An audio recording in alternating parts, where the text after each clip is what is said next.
Hey guys, this is me Ashish Sharma and I'm back with another training video on our channel Muscle Bless. So guys, first of all congratulations to all कि सारी gyms खुल चुकी हैं। ये हमारे लिए festival से कम नहीं है।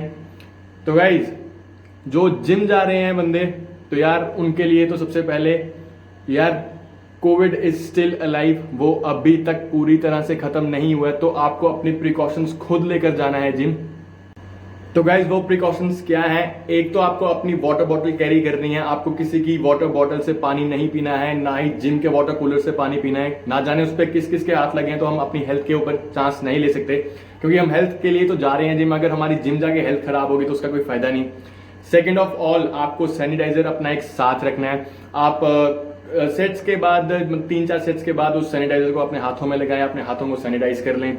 अगर आपके पास स्प्रे वाला सैनिटाइजर है वो आप साथ लेके जाएं, क्योंकि अगर किसी भी डंबल या रॉड को आपको यूज करना है तो उससे पहले आप उसको स्प्रे कर लें। नो डाउट जिम वाले भी करते हैं, लेकिन extra safety is always better. और गाइज उसके बाद आपको अपना एक मास्क भी कैरी करना है। मैं मास्क किस मास्क की बात कर रहा हूँ? ऑब्वियस ही बात है, बाहर तो आप थिक लेयर वाले मास्क डाल के घूमेंगे, लेकिन जिम में वो मास्क आप नहीं डाल के वर्कआउट कर सकते, ऑब्वियस ही बात है। तो गाइज आपको जिम में सर्जिकल मास्क जो आपको दुकानों पे मिलते हैं आमतौर पर, वो आप जिम में लेके चल जाइए। उनकी जो पतली लेयर होती है वो भी आपको किसी ना किसी हद तक थोड़े टाइम के लिए तो जरूर बचा सकती है। और वो सिंगल यूज मास्क है, आपको एक बार पहन के उसको थ्रो कर देना है। उस मास्क को आपको अगले दिन यूज बिल्कुल नहीं करना है। वो single use and throw mask है, वो काफी सस्ता मास्क आता है और उसको हर एक बंदा अफोर्ड कर सकता है, कोई दिक्कत वाली बात भी नहीं है उसमें। क्योंकि जो मोटे मास्क है, अगर आप उससे वर्कआउट, ऐसे तो वर्कआउट कर ही नहीं पाओगे। अगर वर्कआउट करते हो तो उससे आपको नुकसान होगा। क्यों? क्योंकि जो आपका जो अभी नॉर्मल रेट है हमारा इनहेलेशन का और एक्सहेलेशन का, वो इस वक्त नॉर्मल चल रहा है, हम नॉर्मल सांस ले रहे हैं। लेकिन वर्कआउट करते वक्त आपका ब्लड फ्लो तेज होता है, जिसकी वजह से आपकी हार्ट बीट ज्यादा तेज होती है और आपको सांस जोर से लेनी और छोड़नी पड़ती है। आप जोर से सांस लेते और छोड़ते हैं। तो गाइज उससे क्या होता है, उससे जैसे आप जोर से सांस ले रहे हैं और छोड़ रहे हैं, अगर आपने मोटा वाला मास्क डाला तो बहुत ज्यादा जो कंटेंट आप कार्बन डाइऑक्साइड का बाहर निकालते हैं वही अंदर जाता है। इसकी वजह से आप बेहोश हो जाते हैं। आपने देखा होगा न्यूज काफी कि जो साइकिलिस्ट हैं वो बेहोश हो गए, रनर्स रनिंग करते हुए बेहोश हो गए। तो यार जिम वालों के हाथ में वेट्स होते हैं, हम सिर्फ बेहोश नहीं होंगे, अपनी एक सीरियस इंजरी अपने आप को कर लेंगे। इसीलिए जो लाइट मास्क मैं आपको बता रहा हूँ वो आपने डालना है जिम करते हुए। बाहर तो ऑब्वियस ही बात है, बाहर एक अच्छा वाला मास्क आप डालेंगे, लेकिन जिम के टाइम वो वाला मास्क अपने साथ रखें। गाइस जिम वाले भी हमारे लिए काफी अच्छे प्रिकॉशंस ले रहे हैं। उनको गवर्नमेंट की तरफ से गाइडलाइंस आई हुई है कि वो आपकी जिम में एंट्री से पहले आपका टेम्परेचर चेकअप करेंगे।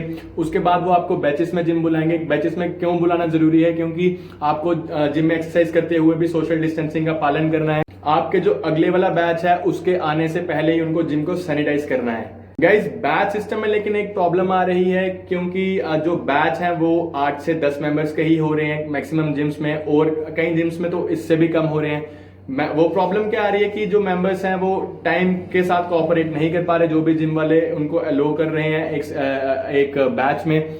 तो गाइज कई बंदे ऐसे भी हैं जो खुद से ही जिम नहीं जा रहे, और कई बंदे ऐसे हैं जिनको उनके घर वाले जिम नहीं जाने दे रहे। तो यार ऐसे बंदों को निराश होने की बिल्कुल भी कोई जरूरत नहीं है, क्योंकि आपकी अपनी जिम मसल ब्लेस आपके लिए हमेशा खुली है। तो गाइस जो आज की हमारी वर्कआउट वीडियो होगी वो होगी एक कंप्लीट चेस्ट वर्कआउट, जो आप घर पर कर सकते हैं, वो भी विदाउट वेट्स। तो गाइस आज जो हम वर्कआउट करेंगे वो हम छत पर ही करेंगे। मौसम काफी अच्छा हो रहा है और बारिश भी हुई है अभी।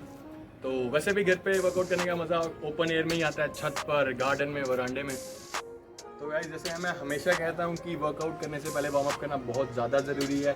जैसे आप किसी के घर जाते हैं तो अगर आप बिना डोरबेल बजाए चले जाएं तो जो भी आपका नॉन पर्सन होगा वो आपको अच्छे से ट्रीट नहीं करता। सेम वे में भी आपकी बॉडी है, अगर आप बिना वार्म अप की एक्सरसाइज करते हैं तो वो उतना अच्छा रिस्पॉन्ड नहीं करती, और रिस्पॉन्ड करने के बजाय वो आपको इंजरी दे देती है। तो हम एक्सरसाइज शुरू करने से पहले वार्म अप करेंगे। तो वार्म अप में हम स्टार्ट करेंगे वही जो जंप्स के हम 3 वेरिएशन करते हैं। पहली वेरिएशन ये, दूसरी ये और तीसरी ये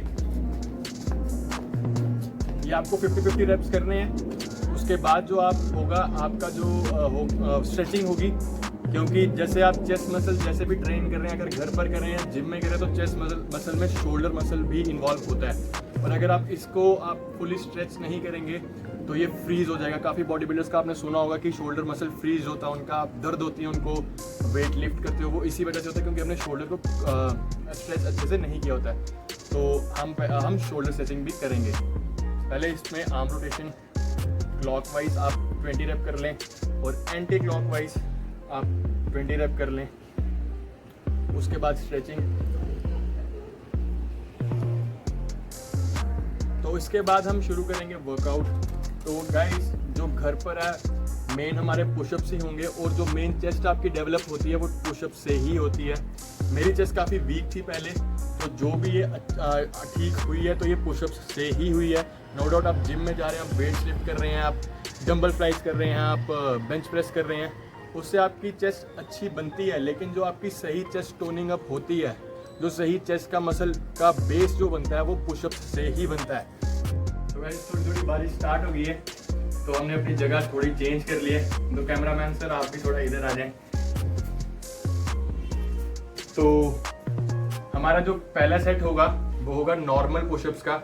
जैसे मैंने आपको अपनी पुरानी वीडियो में एक बार बताया था जब मैं फुल बॉडी वर्कआउट कर रहा था, बस वैसे ही नॉर्मल पुशअप्स आपको करने हैं। कैसे करने मैं आपको दोबारा बता देता हूँ। आपको नॉर्मल पुशअप पोजीशन में आना है, अपने जो हाथ हैं वो थोड़े से ब्रॉड करने हैं। जैसे आपकी मैंने अभी हाथ अपने शोल्डर लेवल पर कर रखे हैं, आपको शोल्डर लेवल से थोड़े से ब्रॉड करने हैं।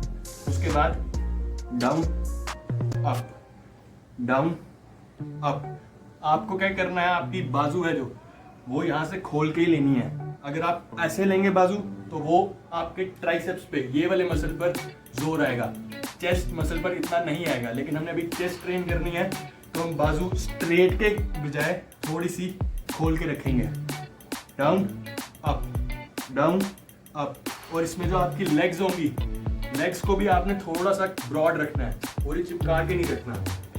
ये 1 2 1 2। तो गाइस उसके बाद मैं आपको गलतियां बता दूं कि मेन जो गलतियां करते हैं पुशअप्स में वो क्या होती हैं।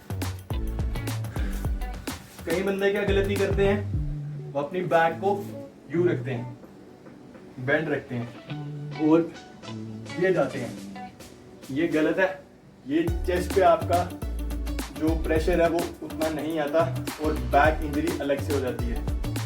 कई बंदे क्या करते हैं, अपनी बैक हिप्स उठा के रखते हैं और ये पुशअप लगाते हैं। ये भी गलत है क्योंकि मेन जो आपका चेस्ट पर फोकस है वो इतना नहीं आता। तो आप जो प्लेन जो सिंपल पुशअप्स कर रहे हैं वो मिड चेस्ट के लिए होती है, जो आप डिक्लाइन कर रहे हैं वो अपर चेस्ट के लिए होती है। तो अभी हमने मिडिल चेस्ट को हिट करना है, तो उसके लिए आपको बैक बिल्कुल स्ट्रेट रखनी है। ये 1 2 1 2। और जो ये बंदे नहीं कर पाते पुशअप्स, कोई दिक्कत नहीं है, आप नॉर्मल पुशअप्स पोजीशन से अपने नीज पर आ जाएं और नीज से करें 1 2 1 2। इसमें भी आपको ये देखना है कि आपकी बैक टेढ़ी ना हो। तो गाइस इसके आपको करने हैं 10 से 12 रेप और 3 सेट्स। तो गाइस जो हमने नॉर्मल पुशअप्स किए वो थे हमारी मिड चेस्ट के लिए। अब हम करेंगे अपनी अपर चेस्ट को हिट। अपर चेस्ट कैसे हिट होगी, जब आप डिक्लाइन पोजीशन में रहेंगे। पहले मुझे लगता था कि जो डिक्लाइन पोजीशन है वो आपकी लोअर चेस्ट के लिए होती है और जो आपकी अपर पोजीशन होती है वो होती है अपर चेस्ट के लिए। लेकिन ऐसा कुछ नहीं है। जैसे आप जिम में क्रॉस केबल्स करते हैं, जब आप क्रॉस केबल को ऊपर से पकड़ते हैं और नीचे लाते हैं वो आपकी लोअर चेस्ट को हिट करता है। लेकिन ऐसा हमें लगता है कि नहीं अपर चेस्ट को करता होगा, लेकिन ऐसा नहीं है। और जब आप क्रॉस केबल को नीचे से ऊपर लेके आते हैं तो वो अपर चेस्ट को हिट करता है। तो सेम वे में आपके पुशअप्स हैं। इसको आप बेंच की तरह ना लिए कि जो आपको अपर बेंच पे आप जो करते हैं वो आपकी अपर चेस्ट को हिट करता है। हाँ वो करता है, लेकिन ये पुशअप्स में और क्रॉस केबल्स में ये उल्टा अफेक्ट करता है। जैसे आप अगर डिक्लाइन में लगा रहे हैं तो आपका अपर चेस्ट हिट होगा और अगर आप इंक्लाइन में लगा रहे हैं तो आपकी लोअर चेस्ट हिट होगा। तो गाइस हम करेंगे अपनी अपर चेस्ट को हिट डिक्लाइन पुशअप्स करके। इसके लिए आप नॉर्मल एक चेयर यूज कर सकते हैं, लेकिन सॉलिड चेयर।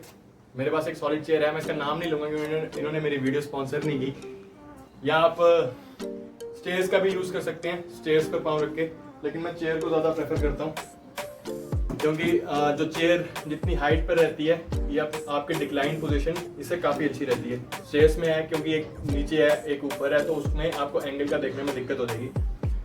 तो आपको पाँव रखने हैं चेयर के ऊपर, हाथ उतने ही ब्रॉड, शोल्डर से थोड़े से बाहर निकले हुए शोल्डर लेवल से, और ये डाउन, ये अप, ये डाउन, ये अप, ये भी नॉर्मल पुशअप्स की तरह ही करना है आपको। बैक यू शेप में भी नहीं रखनी, हिप्स बाहर नहीं रखने, बिल्कुल स्ट्रेट बैक रखनी है। वैसे जो बिगनर्स हैं वो इसको चेयर पर नहीं करें। बिगनर्स को दोबारा जैसे वो नॉर्मल पुशअप्स उनसे नहीं होते थे तो वो नीज पर आते थे, तो सेम इसमें भी नीज पर आना है, लेकिन चेयर से वो नहीं करना, क्योंकि वो चेयर अगर थोड़ी सी इम्बैलेंस होगी तो भगवान ना करे कोई इंजरी हो जाए। आप स्टेयर्स का यूज़ कर लें, जो भी आपकी स्टेयर्स हैं घर की, नॉर्मल आप एंगल देख लें अपना। उसके बाद स्टेयर्स पर नीज पर आ जाएं और same 1 2 down up down up. तो गाइस इसके भी आपको 3 सेट्स करने हैं, 10 to 12 reps।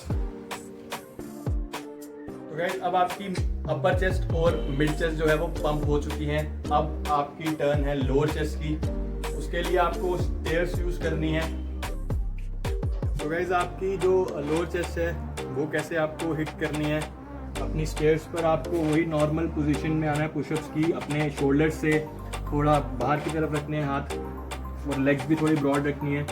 Again down up down up down up. तो गाइस इसके भी आपको 3 सेट्स करने हैं, 10 to 12 reps। तो ये आपका इंक्लाइन डिक्लाइन पुशअप्स हो चुके हैं। अगर आपको स्टेयर्स यूज नहीं करनी, आप अपने बेड को भी यूज कर सकते। अगेन आपको जो अपर चेस्ट आपकी हिट करनी है तो आप डिक्लाइन पोजीशन में रहेंगे बेड पर पाँव रख के, और जब आपको लोअर चेस्ट हिट करनी है तो आप अपने हाथ रखेंगे बेड पर। तो गाइस अब आपका अपर चेस्ट, मिडिल चेस्ट और लोअर चेस्ट पंप हो चुका है। जो अब आपका मिड का ये जो कट होता है चेस्ट में, आप इसको कैसे डेवलप करेंगे, आपको इसके लिए करने पड़ेंगे डायमंड पुशअप्स। आपको अपने से हाथ से डायमंड बनाना है। तो ये मेनली ट्राइसेप्स का होता है, लेकिन उसमें आपकी बाजू स्ट्रेट मूव होती है, इसमें थोड़ी कर्व मूव होगी। तो मैं आपको करके बताता हूँ। जैसे ट्राइसेप्स में हम करते थे डायमंड पुशअप्स पे डाउन अप, इससे आपके ट्राइसेप्स पे, ये वाले मसल पे इफेक्ट आता है। पर आपको जब चेस्ट को हिट करना है, इससे आपको बाजू इसके बजाय थोड़ी खोल के ऐसे चलानी है, डाउन अप। तो गाइस ये वाले पुशअप्स थोड़े टफ होते हैं, कभी कभी तो जिम जाते हैं जो लोग, उनसे भी नहीं होते।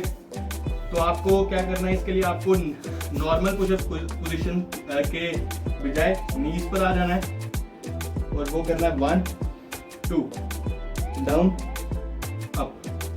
तो गाइस कई बंदों से ये बिल्कुल नहीं होंगे, नीज पर भी नहीं होंगे, तो उनके लिए मैं इसका सब्स्टिट्यूट बता दूं। आपको क्लोज पुशअप करने हैं, क्लोज ग्रिप पुशअप्स। तो क्लोज ग्रिप पुशअप्स आपको कैसे करने हैं, आपके जो शोल्डर लेवल से थोड़े अंदर रखने हैं आप हाथ, और जो बाजू है वो ये मूव नहीं होगी, खोलकर मूव होगी, ये डाउन अप। तो जो इसमें आपके हाथ हैं ये थोड़े से टिल्टेड रहेंगे, स्ट्रेट नहीं रहेंगे। अगर मैं आपको फिंगर्स बंद करके बताऊं, आपके हाथ स्ट्रेट नहीं रहेंगे, थोड़े से टिल्टेड रहेंगे, ये टिल्टेड, उसके बाद डाउन अप। तो गाइस इनसे ये नहीं होगा। अगेन वो क्लोज पुशअप करेंगे नीज पर, डाउन अप। इस वेरिएशन के भी आपको 3 सेट्स करने हैं। रेप्स अगर आपसे 10 to 12 नहीं होते तो 6 to 8 कर लो, नहीं तो 8 to 10 कर लो। तो गाइस ये था आपका कंप्लीट चेस्ट वर्कआउट। इससे आपकी चेस्ट पूरी की पूरी पंप होगी, और ये वर्कआउट बहुत ज़्यादा हेल्प करेगा आपको अपनी चेस्ट को टोन अप करने में। तो गाइस आज की वीडियो बनाई हमने बारिश में, तो इस वीडियो को ज़्यादा से ज़्यादा लाइक करना, ज़्यादा से ज़्यादा कमेंट करना और ज़्यादा से ज़्यादा शेयर करना। We will be back with another video. Till then stay tuned.